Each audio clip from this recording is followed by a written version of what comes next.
अब कसरी अगाडि बढ्ने भनेको चाहिँ मैले नबुझेको एजेन्डा त काम गर्ने हो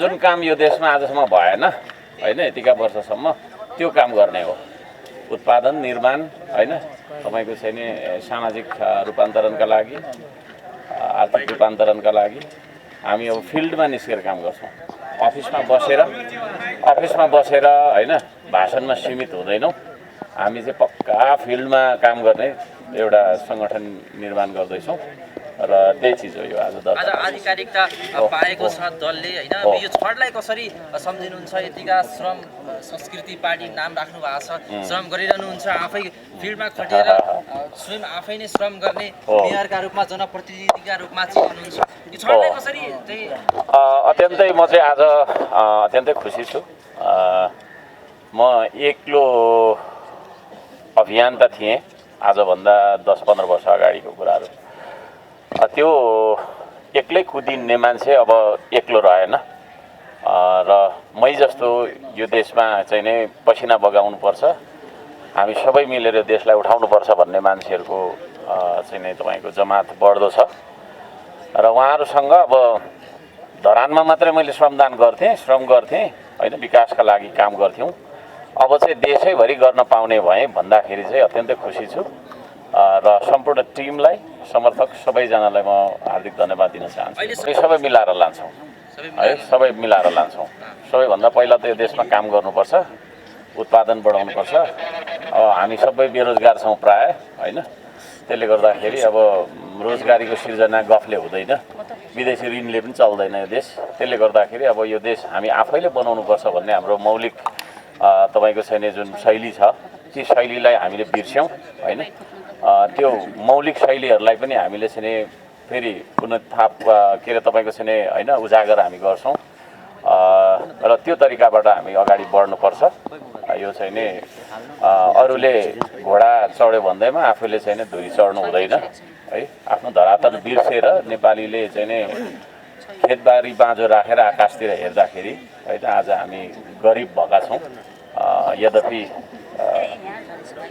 प्राकृतिक सम्पदाले भरिएको देश हाम्रो छ हामी आज गरिब छौं त्यसले गर्दाखेरि यो गरिबी अभाव र यसकै कारणले गर्दाखेरि हुने विभिन्न खालका छैन भनौं न बेइमानी ठगी भ्रष्टाचार यी सम्पूर्ण कुराहरुको तपाईको छैन अब हामी समूल अन्त्य गर्नतर्फ लाग्छौं हामी र अरूमा फरक छौं यो च्याउसरी उम्रिएका पार्टी यो त तपाईहरुले देखिहाल्नुहुन्छ है यो देखिहाल्नुहुन्छ पहिलो कुरो त हाम्रो झण्डा छैन झण्डा बिनाको पार्टी हो हैन हाम्रो दलको आफ्नो फाल्टो झण्डा राख्दैन हाम्रो दल अब राजनीतिक दल यो अर्थमा हो कि हामी आवधिक चुनावहरु जुन हुन्छ हैन हामी तपाईको चाहिँ लोकतन्त्रमा विश्वास गर्छौं त्यसले गर्दाखेरि त्यो चुनावमा हामी भाग लिन्छौं त्यसले गर्दाखेरि यो राजनीतिक दल जस्तो देखिन्छ तर यो परम्परागत राजनीतिक दल जस्तो हुँदैन हैन यसले तपाईको छैन फिल्डमा देखिने गरी तपाईहरुले काम देख्नुहुन्छ अब हामी हरेक टोलमा हरेक ठाउँमा तपाईको श्रमदाता बनाउँछौं म त भन्छु सबैले अब यो हामीले तपाईको सुरु गरेको अभियानमा साथ दिनुपर्छ एउटा घरबाट एकजना एक परिवार एक श्रमदाता निक्लिनुपर्छ यो देशमा यति धेरै काम गर्नुपर्छ हैन दुनिया छक्क पर्ने गरी काम गर्नुपर्छ है त्यति धेरै काम गर्नुपर्छ र त्यो काम गर्ने शक्ति निर्माण भएको छ र आज निर्वाचन आयोगले पनि हामीलाई चाहिँ प्रमाणपत्र दिनुभएको छ र त्यसरी जान्छ यो अरु जस्तो हामी भाषण भूषण यो त्यो भन्दा फिल्ड वर्कमा हामी विश्वास गर्छौं अब केही दिन पछाडी तपाईहरु फिल्डमा देखिनुहुन्छ फागुन 21 मा निर्वाचन घोषणा भइसकेको छ निर्वाचनको तयारी अब कसरी गर्नुहुन्छ तयारी भइराखेको छ बल्ल त पार्टी दर्ता भयो त तयारी भइराखेको छ हैन हामी जहाँ जान्छौं त्यही तयारी भइहाल्छ किनभने वाक्क दिक्क लागेको छ कि पब्लिकलाई हामी जहाँ जान्छौं त्यही तयारी भइहाल्छ तपाई जस्तै नवीन सोच राख्ने परिवर्तन चाहने दलहरुलाई कस्ता मान्छेहरुलाई तपाई समावेश गरिरहन खोजिरहनु भएको छ काम गर्ने मुख बजाउनेलाई खासै हामी तपाईको छैन नआउनु त भन्दैनौं हैन तर हुँदैन मुख बजाउनेको मुख त सबैले बजायो नि हैन हामी 70 वर्षसम्म मुख मात्रै बजाएर पछि परेको देश हो नि त त्यसले गर्दाखेरि अब चाहिँ काम गर्नुपर्छ इमानदार मान्छेहरुको खोजीमा छौं जनताले धेरै समयदेखि तपाईँ र मेयर बालेन्द्र शाह जोडिनुपर्छ भनेर भनिरहेका थिए। आज तपाईँको दल दर्ता भइसकेको छ होइन। आज फेरि मेयर जोडिने त कहाँ जोडिने, कसरी जोडिने, आज किन जोडिने भन्ने हुन्छ नि त हजुर। मध्यरातदेखि मेयर बालेन्द्र शाह साथी मेयरको है चर्चा उहाँको कुरा म गर्दिनँ, उहाँको टिप्पणी गर्दिनँ है, उहाँको टिप्पणी गर्दिनँ। उहाँ आफ्नो गर्नुहुन्छ, हामी आफ्नो गर्छौँ होइन, त्यो चिज हो। लक्षित गरेर सामाजिक सञ्जालमा केही लेख्नु पनि भएको थियो तपाईँले। कस्तो मेयर बालेन्द्र शाहलाई लक्षित गरेर कहिले? आज बिहान मात्रै लेख्नु के? थियो। त्यो त तपाईँलाई थाहा हुनु पर्दैन नि। मलाई थाहा छ, जनतालाई बताइदिनु। भन्नु नि त के लेखेँ? लेखिरहन्छु म त, के एक एक मिनटमा लेखिरहन्छु। बालेन्द्र शाहलाई लक्षित के लेखेँ मन पराउने मान्छेलाई समथिङ केही मन नपराउने मान्छेलाई हेर्नु बेच्नु गरे यताउता भन्दै हुनुहुन्थ्यो नि त। ए त्यो त नेपाली समाजको हो। मैले कुनै व्यक्तिलाई इङ्गित गरेको छैन। तपाईँ र बालेन्द्र शाहको भविष्यमा सहकारी हुन्छ कि हुँदैन? भविष्यमा अब भविष्य भनेको अब त्यो चाहिँ अवस्थाले बताउँछ। अहिले चाहिँ देखिँदैन त्यस्तो होइन। अब सम्भावना त भविष्यमा सबै कुराको हुनसक्छ होइन, सम्भावना त हुनसक्छ। तर अहिले तपाईँहरूको जस्तो चुनाव लक्षित एजेन्डाहरू हुन्छ नि त। अब त लगभग निर्वाचनमय बनिरहेको अवस्था छ, निर्वाचन आयोगले तयारी गरिरहेछ, सरकारले आफ्नो तर्फबाट तयारी गरिरहेछ होइन। र तपाईँको पार्टी आज फाइनली दर्ता भइरहँदाखेरि अब चुनाव लक्षित एजेन्डाहरू अथवा अब एजेन्डाहरूको बारेमा हामी भन्छौँ नि, एजेन्डाहरूको बारेमा हामी भन्छौँ। मैले भने त अघि काम गर्ने हो क्या, काम गर्ने भन्दा ठुलो एजेन्डा के पनि हुँदैन। कामभन्दा ठुलो एजेन्डा के पनि के काम हुँदैन। गर्ने त? काम नि अब हामीले कामै गरेका छैनौँ के भएर अब तपाईँहरूलाई थाहा हुनुपर्ने हो नि त होइन, के गरिनौँ भन्ने कुरा। सुन्नु न, त्यही त भन्दैछु त। सबैभन्दा पहिला चाहिँ हामीले होइन तपाईँको चाहिँ यो समाजमा अल्छी मान्छेले जागरिलो बनाउनुपर्छ। यो सामाजिक जागरणको अभियान हामीले व्यापक रूपमा ल्याउनुपर्छ है। त्यो जागरण चाहिँ फेरि फेसबुकमा लेखेर आउँदैन, आफै जानुपर्छ काम गर्नु होइन। This is how we have to work भनिसकेपछि अरूले पनि फलो गर्छ है। त्यो हामी हरेक जिल्लामा, गाउँ गाउँमा, टोल टोलमा हामी चाहिँ फिल्डमा काम गर्छौँ। त्यही कुरा देखेर मान्छे जागरुक हुन्छन् होइन। त्यो जागरण नलिकन देश बन्दैन। एजेन्डा कुन एजेन्डा भन्ने, सबै एजेन्डा त आयो यो देशमा होइन। हाम्रो देशमा जस्तो तपाईँको चाहिँ नि एजेन्डाको कुराहरू कहीँ कतै संसारमा भयो होइन। एजेन्डै मात्रै, मिटिङ मात्रै। म त हैरान भएर एउटा गीतै बनाएँ, बैठक माथि बैठक, फेरि अर्को बैठक, बैठकको एजेन्डा के, फेरि अर्को बैठक, कहाँ बस्ने? बैठकै मात्रै छ यो देशमा चाहिँ नि। तपाईँको ठोस काम भएन। त्यसले गर्दाखेरि ठोस काम गर्नुपर्छ, उत्पादनमुखी, निर्माणमुखी होइन। तपाईँको चाहिँ नि इकोनोमिक ग्रोथको लागि हामीले काम गर्नुपर्छ है। त्यसका लागि चाहिँ नि हामी फिल्डमा आफै तपाईँको जोतिनुपर्छ विभिन्न लेभलबाट होइन। आफ्नो एक्सपर्टिजलाई प्रयोग गरेर हामीले देश निर्माणमा जुट्नुपर्छ। त्योभन्दा ठुलो एजेन्डाहरू केही पनि हुँदैन। यो के भनेर तपाईँको यति लामो म यहाँ टाइम पास गर्न चाहन्न। तर त्यो बुदागत रूपमा पनि हाम्रो आउनु चाहिँ तपाईँले पनि भन्नुभएको थियो भ्रष्टाचारको कुरा, सुशासन कुरा पनि भन्नुभएको थियो। जेन्जी आन्दोलनको मूल उद्देश्य नै भ्रष्टाचार अन्त्य, सुशासन कायम। त्यसको लागि मैले धेरैचोटि भनेको छु, काम गर्नुपर्छ क्या। काम नगरिसकेपछि के हुन्छ भने उत्पादन हुँदैन। उत्पादन नभइसकेपछि तपाईँको विभिन्न खालको कुरा आउँछ नि त। यहाँ हामी चाहिँ गफ गरेर खाने भयौँ के। सबै मान्छेले चाहिँ गफै मात्रै गरेर खाने, काम गरेर खानु मन लाग्दैन हामीलाई, सानो भइहालिन्छ। अनि गफ गरेर खाने मान्छे चाहिँ ठग हुन्छ क्या। ठग मान्छे नै भ्रष्ट हो, भ्रष्ट मान्छे नै देशद्रोही हुन्छ। त्यो चाहिँ लेभल बढ्दै गएको हो त्यो।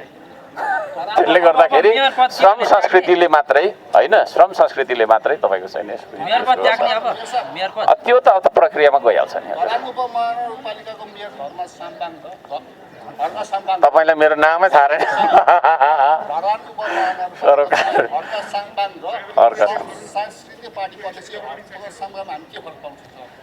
यस्तो छ, जब म अफिसमा हुन्छु म मेयर हो होइन।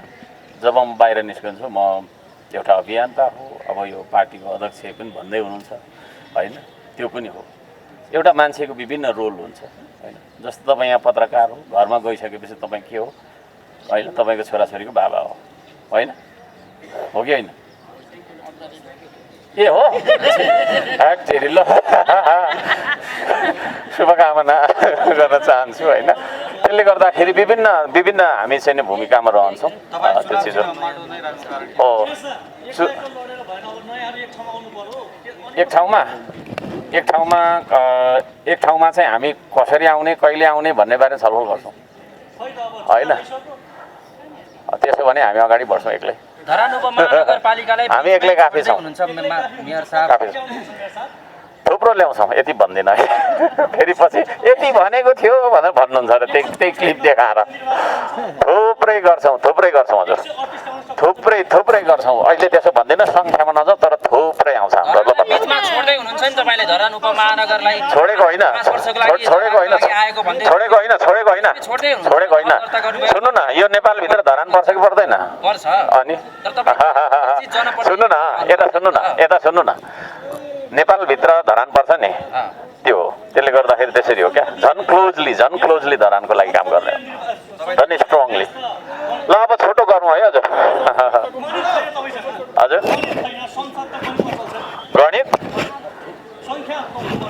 गणित सबै जित्छौँ भन्दा हुन्छ त? मैले सबै जित्छौँ भन्दा हुन्छ त? होइन, सबै जितौँ नि त, सबै जित्ने। खेलिसकेपछि सबै जित्ने है। त्यस्तो छ। ल धन्यवाद छ। अरू के अब हजुर, अब लास्ट गरौँ है। अहिले गठन गर्नुभएको अहिले कमिटी जुन बनाएको छ, पछि तपाईँलाई बोल्ला त अर्को कुरा हो। गर्छौँ हामी। जनजाति छ भनेर तपाईँलाई एउटा आरोप पनि छ कि भन्नुहुन्छ? हजुर, धेरै तपाईँले अहिले गठन भएको कमिटीमा जनजातिमा त धेरै भयो भन्ने खालको हामी सबै नेपाली छौँ त्यहाँ। जातिको कुरा गर्दिनँ म। धेरै जाति पार्टी र धर्म वर्ग र व्यक्तिगत स्वार्थ, यी 5 तत्त्वले छिया भएको समाजलाई जोड्न निस्केको मान्छे हो म है। फेरि दोहोऱ्याउँ, जाति पार्टी धर्म होइन, तपाईँको चाहिँ वर्ग र व्यक्तिगत स्वार्थ, यो 5 तत्त्वले होइन, खराब तत्त्वले, कुतत्त्वले छिया बनाएको र फुटाएको तपाईँको चाहिँ यो नेपाल समाजलाई जोड्न निस्केको एउटा संस्कृति हो। हामीले संस्कृति किन भन्यौँ होइन, अरू भन्दा पनि हुन्थ्यो, भन्दाखेरि संस्कृतिले मात्रै हामीलाई एक ठाउँमा ल्याउँछ। यस्तै एउटा संस्कृति नेपालमा आजदेखि सुरु भयो भनेर बुझ्नुहोस् तपाईँहरूले। अब आधिकारिक रूपमा जुन संस्कृतिले पार्टीको कुरा गर्दैन, धेर नगर्नु पार्टीको कुरा, धेरै बाठा भएर बिग्रियो भने हाम्रो देश 204वटा दल रहेछ, छक्क परेँ म है। उद्योग कतिवटा छ? एउटा पनि छैन उद्योग है। एउटा उद्योग धरानमा खोलेको मुद्दा लगाइदियो यस्ता होइन। सुन्नु न, अब त्यो सबै तपाईँको चाहिँ नि अब साइजमा ल्याउनलाई हो। अब पछि हेर्दै जानुहोस् है, सबै अब लाइनमा आइहाल्छ, हामी लाइनमा ल्याइहाल्छौँ है। बहस गरौँ न, राष्ट्रिय बहस गर्ने भने 204वटा दल खोलेर बस्ने देश होइन हाम्रो। सबै फेरि आफ्नो आफ्नो डम्फु बजाउँछ, मिलेर काम कसैले गरौँ भन्यो? तर मैले बोलाइरहेको छु नि त होइन, किन? अनि मिलेर काम किन गर्नु नआउने भन्दा म चाहिँ ठुलो हुनु अरे क्या, म त ठुलो नेता कहाँ जानु त्यहाँ अरे। माटो छोएको छ यो देशमा राजनीति गर्नेले, प्रश्न गर्न चाहन्छु है। दिनरात माटो र हिलोमा गाडिएर बस्ने मान्छेहरूको साम्बाङ कुरा बुझ्नुभयो नि। माटै छोएको छैन, राजनीति गर्छु भनेर हुन्छ?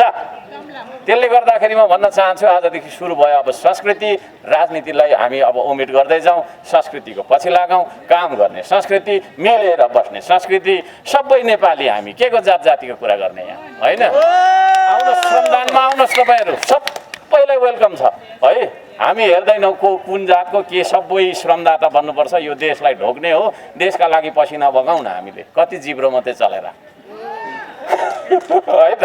ल धन्यवाद छ सबैलाई, जय होस्।